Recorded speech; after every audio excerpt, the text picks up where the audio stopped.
anak-anak ibu semuanya? Baik, Bu. Apakah kalian sudah sarapan? Belum. Sebelum mulai pembelajaran, ibu ingin memastikan kebersihan kelas. Coba kalian periksa dulu. Sibuk bersih. Bersih. Apakah kalian sudah membawa buku untuk materi kita hari ini? Nah, Sebelumnya itu ibu ingin mengabsen dulu. Khaira Ardani, hadir, Bu. Najwa Santi Dewi, Hadir, Bu. Sarina Finura, Hadir, Bu. Alvina Fitri. Hadir, Bu.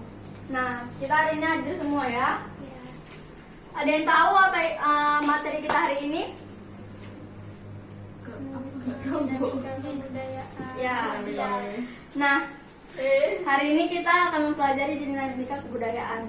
Dan tujuan pembelajaran kita hari ini adalah untuk dapat memahami apa itu dinamika kebudayaan, lalu apa-apa saja faktor penyebab terjadinya dinamika kebudayaan, dampak-dampak terjadinya dinamika kebudayaan, serta konsep-konsep yang ada di dalam dinamika kebudayaan. Udah. Baiknya kita untuk berdoa dulu agar ilmu yang kita pelajari hari ini berkah. Berdoa dimulai.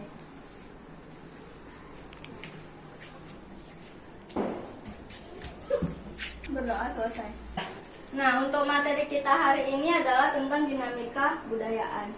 Kebudayaan itu lahir karena manusia itu membutuhkan unsur-unsur kebudayaan untuk mempertahankan hidup. Nah, kebudayaan itu terjadi turun-menurun dari pewarisan manusia yang sebelumnya. Contohnya itu seperti manusia pada zaman dulu itu melakukan hunting dan gathering. Ada yang tahu hunting and gathering itu apa? Pernah dengar? Pernah dengar. Nah, hunting dan gathering itu adalah meramu dan berburu. Nah, pada zaman dulu itu manusia melakukan hunting dan gathering itu untuk mempertahankan hidup, untuk memenuhi kebutuhan hidupnya sehari-hari. Nah, dengan berkembangnya zaman itu manusia tidak lagi melakukan hunting dan gathering karena sudah ada teknologi. Dengan seiring perkembangan zaman, manusia itu tidak melakukan hunting dan gathering lagi karena sudah tidak adanya lagi alat-alat tradisional. Oleh karena itu, dengan perkembangan zaman itu kita harus beradaptasi dengan perkembangan zaman tersebut. Nah, terjadinya dinamika kebudayaan itu terdapat dua faktor. Yang pertama itu ada faktor internal atau faktor yang terjadi di dalam masyarakat, dan faktor eksternal yang terjadi di luar masyarakat. Nah, yang kita bahas pertama itu adalah faktor internal dari dinamika kebudayaan. Yang pertama itu adalah penduduk. Penduduk itu termasuk salah satu faktor besar terjadinya dinamika kebudayaan.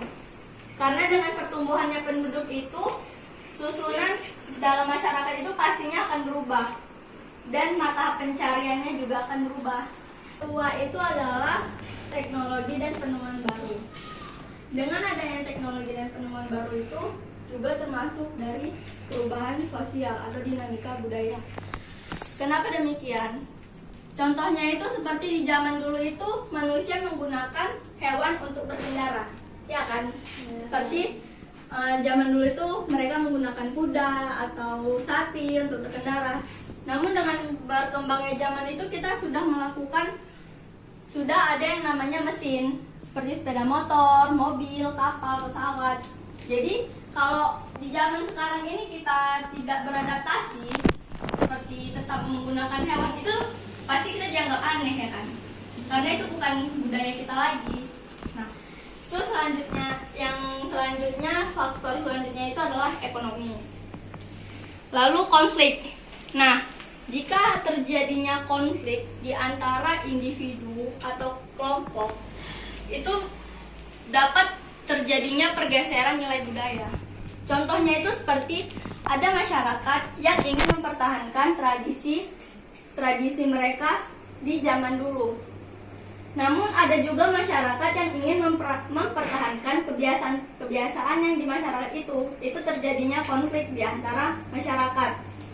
Lalu yang terakhir itu adalah pemberontakan atau revolusi.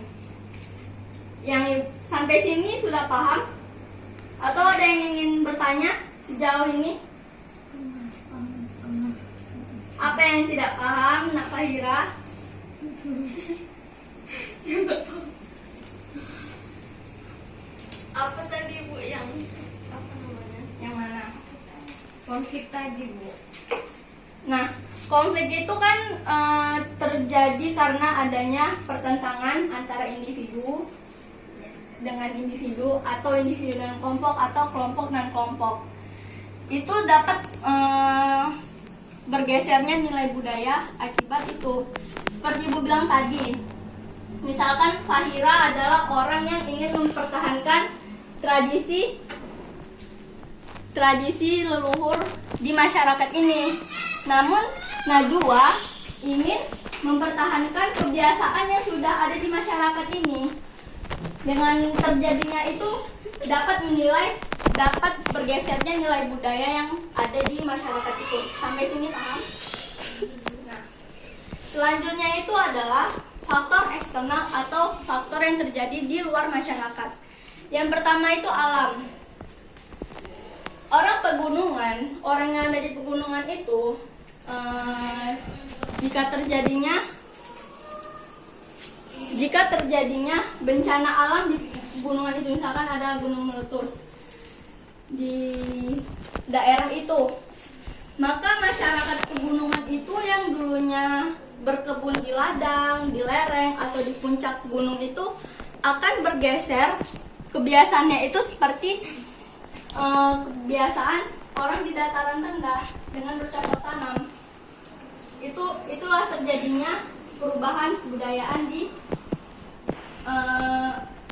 pegunungan itu akibat alam. Nah, contoh selanjutnya itu adalah pengaruh kebudayaan masyarakat lain.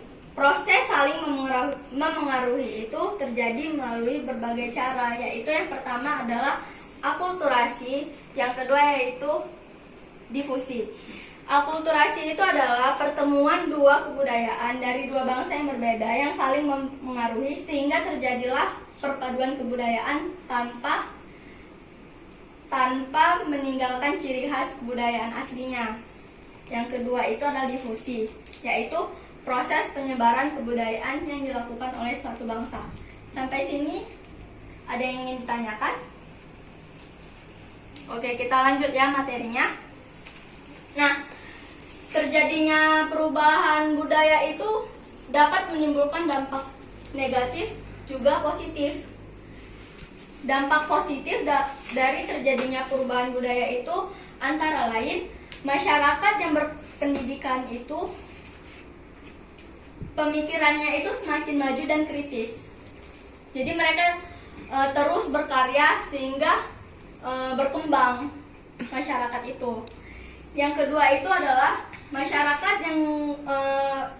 masyarakat itu berpikir rasional dan menjauhi pemikiran irasional. Contohnya itu yang berpikiran rasional itu mereka akan berpikir sesuai dengan akal sehat manusia. Di zaman dulu itu kan ada kepercayaan yang misalkan nih hujan nih, ada acara hujan. Mereka itu ada kepercayaan yang kalau menggantung bawang, cabai gitu kan, itu dapat menghentikan hujan tersebut. Jadi masyarakat yang sudah mengalami perubahan budaya itu dia lebih cenderung berpikiran rasional. Yang kedua itu adalah kemajuan teknologi membantu mempermudahnya kehidupan manusia. Jadi kita kan semakin berkembangnya teknologi ini, kita semakin gampang, seperti adanya handphone, gampang kita berkomunikasi dengan jarak jauh, adanya transportasi seperti mobil, kereta, ataupun pesawat, sehingga kita mudah untuk untuk berpergian. Yang keempat itu banyaknya barang dan jasa yang tersedia karena akibat banyaknya distribusi dan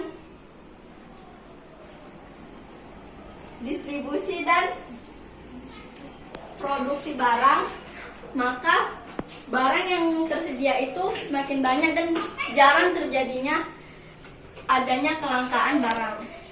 Dan yang terakhir itu adalah masyarakat itu terdorong atau termotivasi untuk menghasilkan karya baru sehingga mereka itu dapat membantu adanya pembangunan atau perkembangan negara. Lalu setelah dampak positif tadi, ada juga dampak negatif yang dapat ditimbulkan oleh terjadinya dinamika budaya atau perubahan budaya. Contohnya itu yang pertama adalah tenaga manusia itu tergantikan dengan adanya mesin. Jadi sekarang itu kita itu kan agak susah untuk mencari lowongan karena di pabrik-pabrik itu sudah banyak memakai mesin. Teknologinya itu semakin canggih sehingga tenaga manusia itu dikurangi. Lalu selanjutnya lahirnya sikap individualitas, materialisme, dan juga gaya hidup mewah di tengah masyarakat. Jadi di zaman adanya terjadinya perubahan budaya itu jarang sekarang kita melihat adanya gotong royong di tengah-tengah masyarakat. Lalu memudarnya prinsip-prinsip kebudayaan, prinsip-prinsip kekeluargaan di tengah-tengah masyarakat. Lalu hilangnya nilai-nilai rohaniah, dan yang terakhir adalah timbulnya keresahan karena adanya pencemaran lingkungan. Karena semakin banyaknya transportasi seperti kereta, mobil itu kan banyak menghasilkan asap dan itu dapat menghasilkan polusi udara. Dan juga karena banyaknya pembangunan sehingga pohon-pohon itu banyak ditebang. Makanya sekarang kita banyak melakukan reboisasi atau penghijauan. Selanjutnya itu kita masuk ke dalam konsep dinamika kebudayaan. Nah, konsep dinamika kebudayaan itu yang pertama itu adalah asimilasi. Asimilasi itu adalah pembauran kedua kebudayaan yang disertai dengan hilangnya ciri khas kebudayaan asli sehingga membentuk kebudayaan yang baru. Nah, tadi sebelumnya itu kita ada membahas tentang akulturasi. Ada yang tahu perbedaan akulturasi dan asimilasi? Nah, Nak Khaira? Akulturasi tidak menghilangkan ciri khas dari kedua kebudayaan. Nah, Lagi asimilasi. asimilasi menghilangkan cirinya sehingga terbentuknya budaya baru. Ya, betul. Betul. Nilai tambahan untuk Tahira. Nah, asimilasi itu dia melahirkan kebudayaan baru. Contohnya itu adalah munculnya musik genre dangdut. Dangdut itu adalah perpaduan antara musik tradisional Indonesia dengan musik tradisional India, sehingga muncullah dangdut tersebut. Itulah yang dinamakan asimilasi.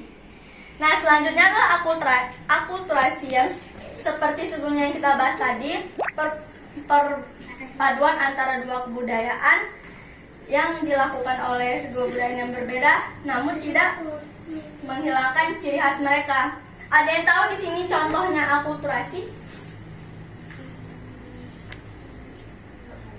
Ibu kasih satu contoh ya. Akulturasi itu contohnya itu seperti bakso. Bakso itu contoh dari akulturasi antara makanan akulturasi makanan Indonesia dan makanan Tionghoa. Bakso itu bukan makanan khas Indonesia, melainkan adanya pencampuran antara Indonesia dengan Tionghoa. Begitu juga seperti apa? Sushi itu memang makanan dari luar. Seperti lumpia, soto, itu hasil dari akulturasi. Nah, selanjutnya itu adalah difusi. Difusi itu adalah penyebaran unsur kebudayaan yang terjadi melalui pertemuan antar individu dengan kelompok atau kelompok dengan kelompok. Dan yang terakhir adalah inovasi, discovery, dan invention. Inovasi, discovery, dan invention itu merupakan istilah-istilah yang berkaitan dengan penemuan teknologi. Sampai di sini ada yang ingin ditanyakan?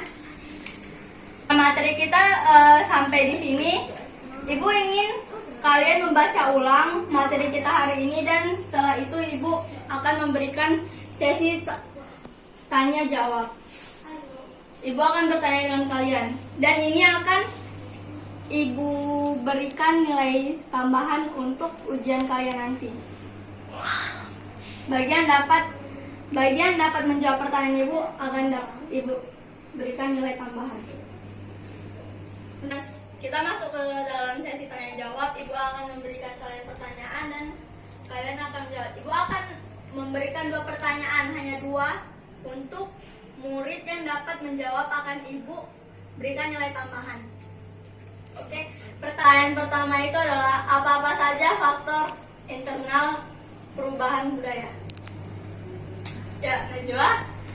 Revolusi, Ya. penduduk, Ya. teknologi, konflik, Ekonomi. Ya, tuh. Nah, pertanyaan terakhir itu adalah siapa cepat nih ya? Siapa cepat? Apa itu difusi? Vina? penyebaran kebudayaan yang dilakukan oleh suatu bangsa. Ya, betul. Cuma 2. Ya. Hanya 2 orang ya, berarti Najwa dan Vina saja yang dapat nilai tambahan. Oke, sampai sini pembelajaran kita hari ini. Kesimpulan dari pembelajaran kita hari ini adalah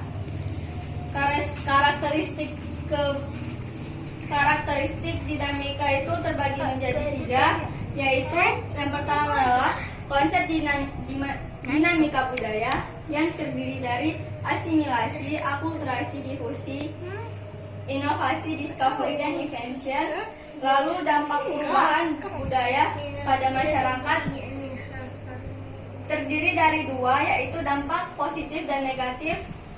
Dan yang terakhir adalah faktor-faktor terjadinya dinamika budaya yang terdiri dari 2 faktor, yaitu faktor internal dan juga faktor eksternal. Nah, sampai di sini pembelajaran kita hari ini. Semoga apa yang kita pelajari hari ini bermanfaat dan berkah untuk kedepannya. Sampai di sini pembelajaran kita. Semoga kita tetap diberi kesehatan. Wabillahi taufiq wal hidayah. Wassalamualaikum warahmatullahi wabarakatuh. Waalaikumsalam warahmatullahi wabarakatuh.